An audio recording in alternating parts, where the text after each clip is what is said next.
I'm really excited to welcome our next guest. His name's Adam Schwartz. He was the Forbes 30 Under 30 in manufacturing. He's a CEO of the Year honoree for the OBJ, the business journal here, and he was featured as the Entrepreneur magazine's Entrepreneur 360 list for his company Fresh eTech. And the cool part is he knows the ins and outs of Amazon, and not just Amazon, kind of the online world. So I really appreciate your time this morning, Adam. Thank you so much. Thanks for having me. Yeah. So just to get started, can you tell me a little bit about what's changed in 2018? What's new? What's going on? I think what's going to change in 2018 is I've never seen such a surge of everyone focusing their attention on, I need to spend more time on Amazon. I think the landscape at the start of 2018 to where it ends in 2018 when it relates to Amazon, there's going to be a ton more competition. Ad buying on Amazon's marketing platforms is going to be much more expensive, and there's just going to be a lot more competition that is a lot smarter. Really? So how can somebody prepare for that? That's a big hurdle. Yeah. It definitely is, because Amazon, similar to kind of Google and SEO, the longer you've been listed on Amazon, the more grandfathered you in, the more value your listings have, the more value your product listings that you're selling have. And so it becomes an obstacle that if you're not focusing on the beginning of 2018 to get started, if you haven't, or if you aren't spending a lot of time on it, it's going to be tougher at the end of 2018. Interesting. So jump on it now. But can you tell me a little bit about how buyers judge products when they're looking at them? My biggest recommendation when you think of the end consumer when it relates to Amazon is this isn't the world where I sold a shower speaker in Hobby Lobby and I'm the only Bluetooth item there. So it's either you want a Bluetooth speaker or shower speaker or not. Right. This is the world of 2018 on Amazon, where it's my shower speaker versus the other 15 on that first page, and then hundreds more behind it. And so now you need to think about, how do I stand out? When it relates to a buyer, the biggest factor to converting sales now is differentiation. How do I make myself not look like the other 15 items besides mine on that search page? So when it relates to how buyers think, I think there's different buyers that are searching for different reasons, gifts for themselves, for their friend told them about it. But you need to think about, how do I get, even if it's a small percentage niche of that audience, to go, hey, that kind of works better for me than all these other 15 options. Interesting. A big part of that is images. How do you know which images to use? I'm going to start really simple. The silliest mistake I see people use is not filling up every available spot for images that they're allowed to. Amazon, most categories, you're allowed 7, 8, 9 photos. To not have all of those photos filled is just wasting, you're losing money for no reason. So for my first recommendation is fill up every photo spot. My next recommendation is, again, look at every single one of the 15 other guys you're competing against, or girls, companies, and how do I stand out and look different? What can I do in my photography? If everyone's got a white background photo, make it a lifestyle shot. If everyone's got a lifestyle use case shot, take it out of the packaging and show what it looks like outside of the packaging or in the packaging. Yeah. Differentiate your main photo, and then the remaining photos I think are about having a mixture of white background, in use, sometimes comparative displays, infographics, putting on text on the graphics. Photos right now are a gray area with Amazon, what's allowed, what's not. My recommendation is kind of add your photos, file a case with Amazon to make sure that all of the photos get switched to your newest ones, so Amazon kind of formally approves the photography that you put on there. That's a great point. And one thing a member had asked was, what's the difference between Seller Central versus Vendor Central? What does that mean, and who should be on which? Gotcha. So Vendor Central, think of it much more as a wholesale buyer. They're much more as like if you were working with a Walmart or a big retailer. Okay. Seller Central, I ship the product. Well, there's two versions. There's FBA, Fulfillment by Amazon. If I bulk ship the product to Amazon, that's FBA. They handle end consumer shipping. That's what I would recommend. There's non-FBA, which is you order it, and I physically ship it. You should always have that as a listing, but that should be your backup listing, non-FBA. FBA should be your main listing through Seller Central. And Vendor Central, unless you are shipping heavy, large, freight-like items, there's almost no real benefit. I was working with a company that's a consumable, that is a female consumable face product, skincare, and they're in Vendor Central, and right now we're working with them to switch them to Seller Central. One of their big obstacles is when you do you should use an FBA calculator. Search FBA calculator on Google. You're going to get Amazon's tool to see how much money you would make selling an item FBA on Seller Central. Okay. And when we did the math for her, we showed her that she'd make almost $7 through Seller Central, selling at the same retail price that in Vendor Central she made $3. And in Vendor Central, you're tied. There's one buyer you deal with, and so the larger you get, we work with our company. We have our brand Freshie Tech in June and May, and several other brands. But our largest part of our business now has become Amazon Consulting, managing other clients. So I spend almost all my day in dozens of companies' accounts. Mm-hmm. And in Vendor Central, the larger you get, the more negotiating power that buyer has. And I've seen extremely aggressive tactics from, we're going to stop you from being allowed to advertise until you give us better pricing, to, I have 1,200 products on Amazon right now, and they'll shut off 200 of them and say, call me up when you're willing to give me a better price, otherwise I won't sell these 200. Knowing that you're going to come back because they're the largest sales channel. And that's why I strongly recommend people to be in Seller Central. You kind of skate under the radar. You can make, I have clients that make millions of dollars in Seller Central. They often get the phone call from Amazon, switch to Vendor Central, and with our recommendation, they do not. Yeah, great advice. I think that's one of those things that really only comes from experience. So I appreciate that. One of the things besides the image is really the description that kind of sells it. Can you give any tips on how you can write a great description? Sure. The title is the most important. The title, the more left the keyword is that you're wanting to rank for, the more important it is. It helps with Amazon's algorithm. So before even you add your brand name, I would try and add the keyword that you're most relevant for. Bullet points are extremely important as well. Embed keywords throughout it. Make sure the beginning of it sounds good, is engaging to the reader, and the second half of it should be filled with all of the things you want to rank for. Then when you get down to the description, what's converting the best right now is enhanced brand content pages. To get an enhanced brand content page, you need to be in what's called brand registry. You essentially need to trademark your brand, and once your brand's trademarked, you can file, just search brand registry Amazon on Google, you log into your account, and then you file your trademark with Amazon. You basically prove that you own that brand. Once you do that, they give you special rights. Rarely can someone have headline ads in a Seller Central account without being in brand registry. Okay. Once you're in brand registry, you can have headline ads, which is a style of ad that's really important. Once you also are in brand registry, you can have an enhanced brand content page. That's the description area where you can have pictures in between the whole description.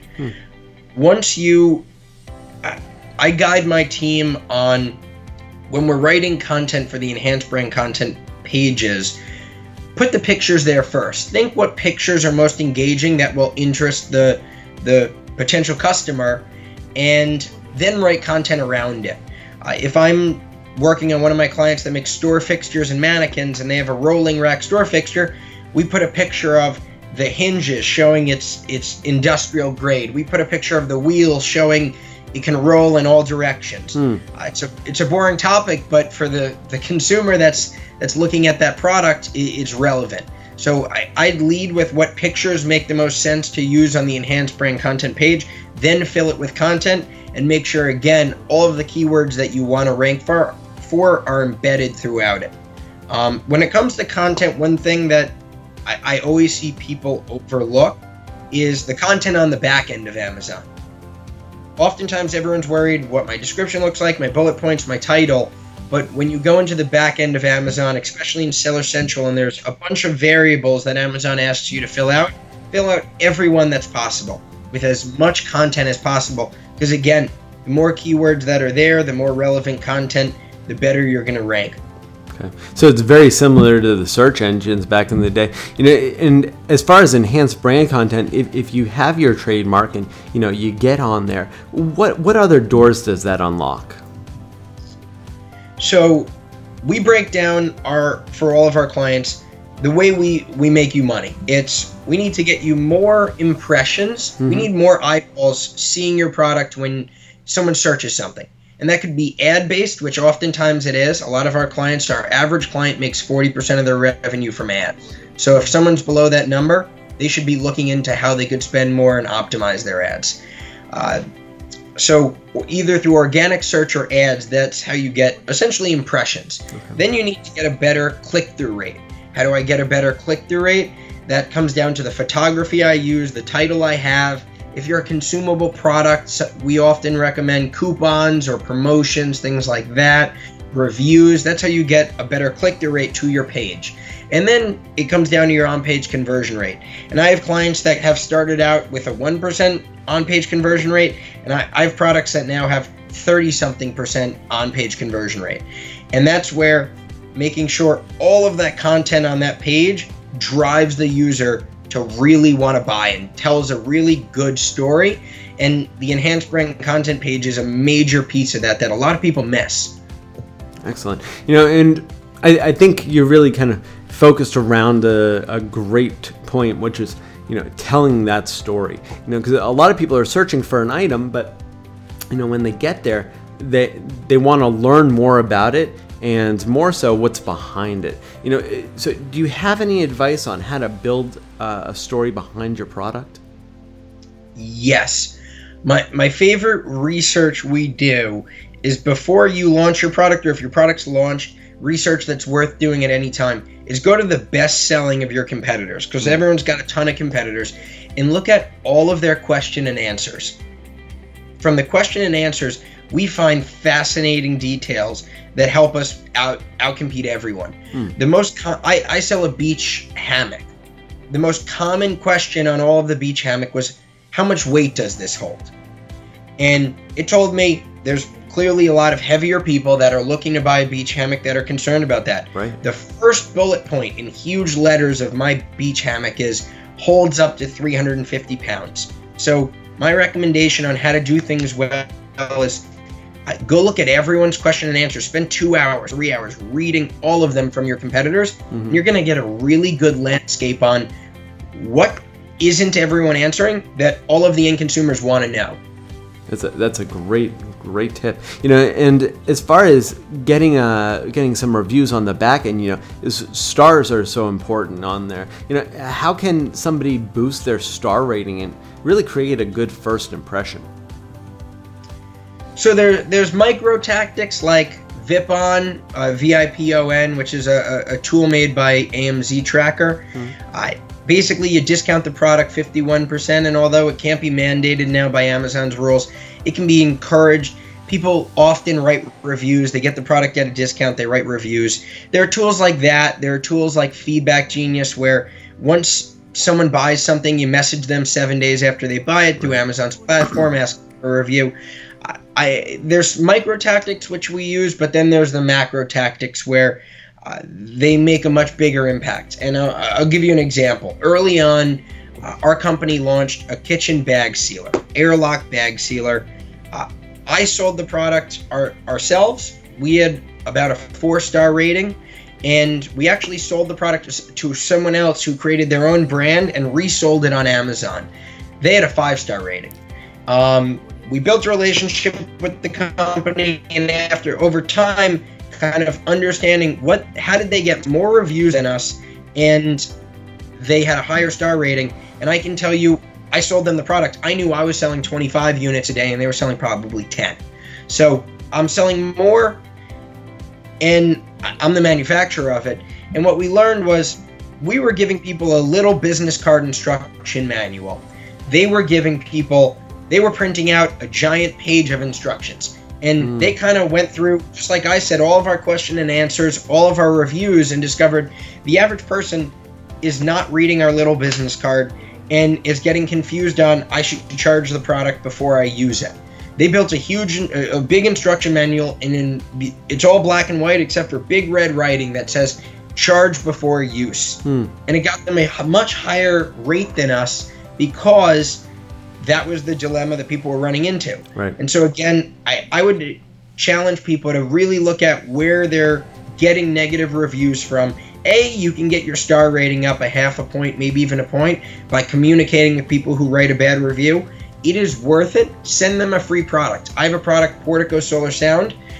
We got a bad shipment from the factory. We sent out a bunch of product that was running into issues, and we would replace them when people told us, but often on Amazon, someone returns it and they write a bad review. Right. I'll send them a free, better unit even after they return it, and it's a $100+ item, to solely get a better review from that 1-star to a 5-star. Wow. Especially early on, it makes a huge impact, cost-effective wise, getting ranked wise.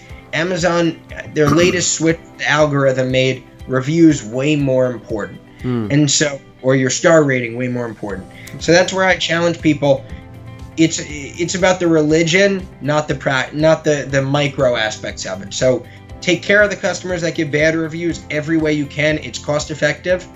And I would also challenge people to better understand why they're getting negative reviews. And on a high level, how do I make a bigger shift to that? Is it quality? Is it how people being confused how they use the product? Are you advertising it in a way that isn't aligned with what the product is? That's a great point. And really, it all comes down to people coming across the product. As you said, 40% should be kind of the percentage through advertising, but the majority is very much organic. So do you have any advice on search terms, so how people can get more eyes on? Definitely. Search terms, a lot of this comes down to, and I talk with a lot of people who Amazon experts, Amazon staff all day. We compete our consulting side against a lot of other Amazon consulting companies, and I often see their pitch decks.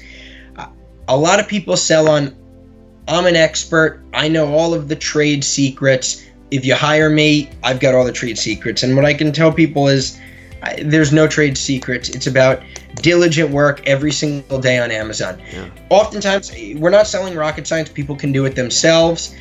What I encourage people to do is spend an hour, 2 hours, 3 hours researching every keyword they can find. Look at every product. You're going to find things that people write in their content and go, why would they write that? Why would someone who makes a bag sealer write about chip clips? And then you're going to discover oftentimes chip clips is a competitor to bag sealers. And that's where it's about just putting enough time into every listing and looking at every unturned rock to try and find every keyword out there.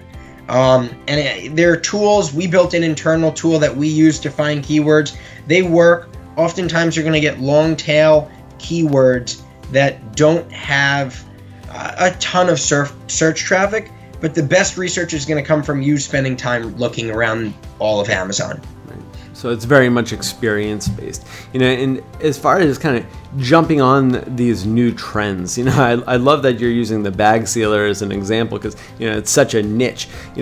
How can you come up, or how can you find the niches that are coming around, and so you can pivot your product towards something that's trending? It's funny you ask that. So I get a lot of in my head there's two types of clients that we get. One type is a niche product. We have a client, Soulmates. They make, they were on Shark Tank. They make caps that go on the bottom of high heels. There's probably 5 competitors that make that product on Amazon right now, and unless you want that, you're searching for it. There's other people that are in mass market, and I'll use our shower speaker as an example. There's hundreds, if not thousands, of people selling shower speakers right now. And every time I get a client, they go, the other side's easier to do. There's a ton of customers searching for shower speakers, or there's very little competition, and each has its benefits. Yeah. And I guess what I'm getting at is being niche, like a Soulmates, they're kind of the leader right now on Amazon among the 5 competitors. The negative is there's a cap to the amount of people searching for it. So we work every day on getting awareness out there, right? So things like when it comes to ads, side brand advertising ads is a great one. So you're searching high heels, they should pop up and you should learn about them. Whereas I'm selling shower speakers, the benefit I have is there's thousands and tens of thousands of people searching shower speakers every day, right, and selling on all these listings. So if I can steal a couple % of all of these other listings that I'm competing against sales, I'm killing it. Yeah. And so that's where I'd kind of say both strategies work. It's just different tactics. One is I need to get awareness to get traffic to me because there's not a surplus of people searching heel protectors, an endless supply. On shower speakers, there's essentially an endless supply from my perspective, right? Enough sales that if I could get them all, I'd be thrilled. And that's where, in that realm, for lack of a better term, you can be a leech on other people, a bottom feeder, and make a ton of money. And so kind of you need to position yourself, I'm okay with living on getting 2% from other people, and you build tactics that do that, or I need to kind of go get customers that don't know about this, but also when they learn about me, I'm not worried about them seeing 1,000 other options. That's where it's easier. Interesting. I think that's great advice. And if you could give one other piece of advice, what is the best thing that a business can do today to prepare for success, this year?